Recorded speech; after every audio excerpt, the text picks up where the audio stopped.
Bienvenidos a la clase de Ciencias Políticas de grado 11, quien les habla el profesor Carlos Andrés Rodríguez, y en el día de hoy vamos a tocar un tema muy importante que es la macroeconomía. Primero tenemos que tener en cuenta un concepto de qué es la macroeconomía, y la macroeconomía es una rama de la teoría económica que estudia el comportamiento de la economía como un todo. Por esta razón, su nacimiento coincide con el de la propia ciencia económica. Dentro de este contexto, pues la macroeconomía se encarga de analizar y estudiar el funcionamiento económico de manera global y general. Dentro de esa macroeconomía, pues ella hace hincapié en los grandes aspectos de la economía pues a nivel global.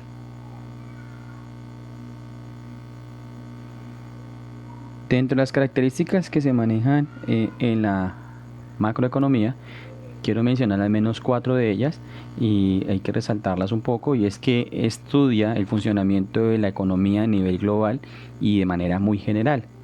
Asimismo, pues explica la relación entre las distintas variables de la economía y, por supuesto, busca entender y explicar la economía junto con el objetivo de evitar las crisis que se puedan presentar dentro de dicha economía. Y no se preocupa por el comportamiento de cada mercado de manera individual, sino que lo estudia en conjunto, como su término lo dice, de manera general o macro. Dentro de esas variables o esos instrumentos que utiliza como tal la macroeconomía, pues utiliza unos instrumentos de medición, los cuales les voy a ir mencionando e ir explicando inmediatamente, como lo es el Producto Interno Bruto, que es el valor total de la producción de un país durante un periodo determinado.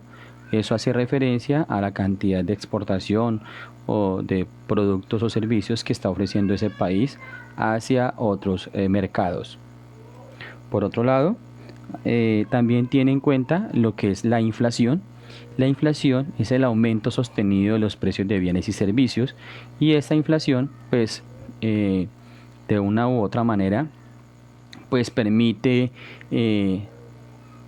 establecer si determinada población o determinado país pues tiene un poder adquisitivo, o si no, pues si no lo tiene, si no tiene un poder adquisitivo bastante elevado, pues va a estar obviamente con unos efectos negativos en la economía, y por supuesto va a tener una situación bastante precaria de sus habitantes.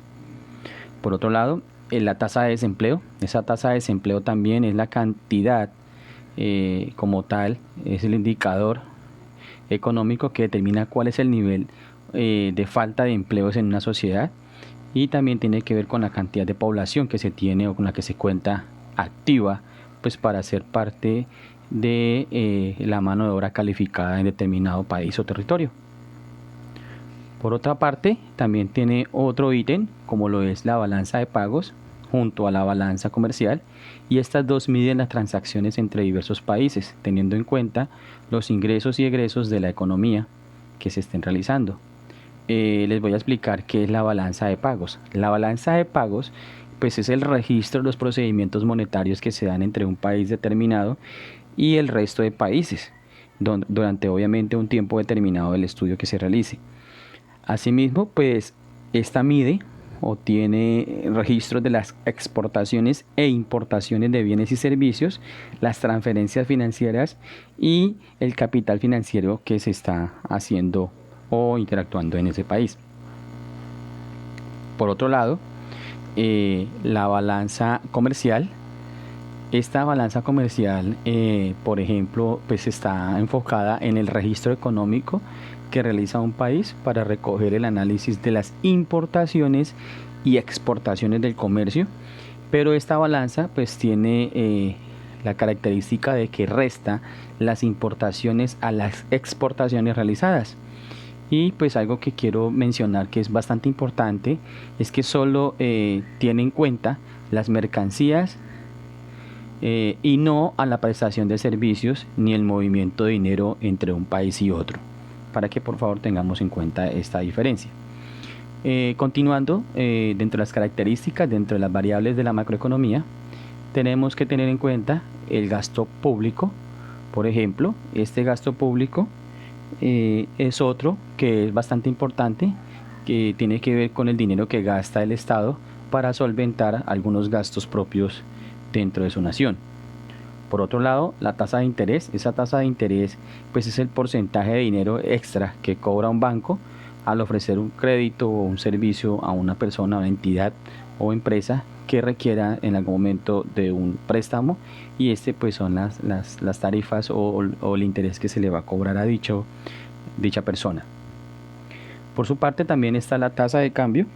Esa tasa de cambio hace referencia a todo lo que tiene que ver con la moneda extranjera, es decir, con la unidad de medida determinada por la economía. En este caso, pues hablemos del dólar, que es el caso más general, en donde son las unidades que determinan, digamos, la economía a nivel global.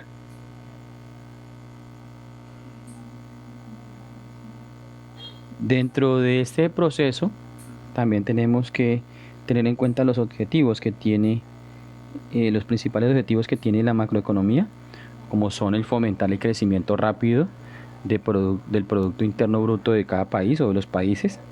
También busca bajar las tasas de desempleo y fomentar la producción para generar nuevos empleos o nuevos puestos de trabajo. Por otro lado, lograr estabilidad en el nivel de precios. Recordemos que el nivel de precios se estabiliza de cierta manera por lo que tiene que ver con la oferta y la demanda, y asimismo se establecen los precios. Y por otro lado, también evitar el déficit fiscal. El déficit fiscal es decir, que el Estado no gaste más de lo que le ingresa, es decir, que no vaya a tener unas pérdidas, por decirlo de alguna manera, en donde la cantidad de productos que exportan o cantidad de dinero que le entra a la nación por exportaciones no sea inferior a la cantidad de gastos que tiene internamente dicho territorio, dicho país. Por otra parte, el administrar el tipo de cambio, pues es el valor de la moneda extranjera en la moneda nacional. Ese tipo de cambio hace referencia al valor que se tiene, y esa tasa de cambio pues es la relación que existe entre las divisas de dos países. Por ejemplo, en el caso de Colombia con Estados Unidos, el peso colombiano es mucho más devaluado que el valor del dólar norteamericano, y entonces hace referencia a ese tipo de lo que tiene que ver con las unidades de monedas nacionales que deben pagarse para poder adquirir una moneda extranjera, que eso es lo que le hace referencia como tal. Por otro lado, también logra un equilibrio en la balanza comercial del exterior como tal. También una parte muy importante es la importancia de la macroeconomía. Pues la macroeconomía tiene una importancia porque cumple un papel fundamental en el desarrollo de los países, pues porque tiene en cuenta las variables que analiza, los objetivos, persigue, son realmente un funcionamiento, tratan de llevar que esos objetivos que se persiguen realmente lleguen a tener un funcionamiento adecuado de la economía. Esa es la importancia de la macroeconomía. Asimismo, pues sin un estudio adecuado, pues obviamente por parte de la macroeconomía, pues una economía podría sufrir un desempleo, se le catapultaría o se le elevaría mucho la inflación, tendría un déficit fiscal, y obviamente a raíz de todo lo que acabo de mencionar, pues llegaría una crisis económica, la cual pues desencadenaría una serie de elementos, por ejemplo, negativas, como son los efectos de la llamada recesión, la contracción o depresión de la economía. Todos esos son términos obviamente económicos, y de los cuales podemos estar hablando en la siguiente sesión. Chicos, en estos momentos hemos llegado a la parte final de este video para darles a conocer a grandes rasgos todo lo que tiene que ver con la macroeconomía, y en las siguientes sesiones vamos a trabajar a fondo.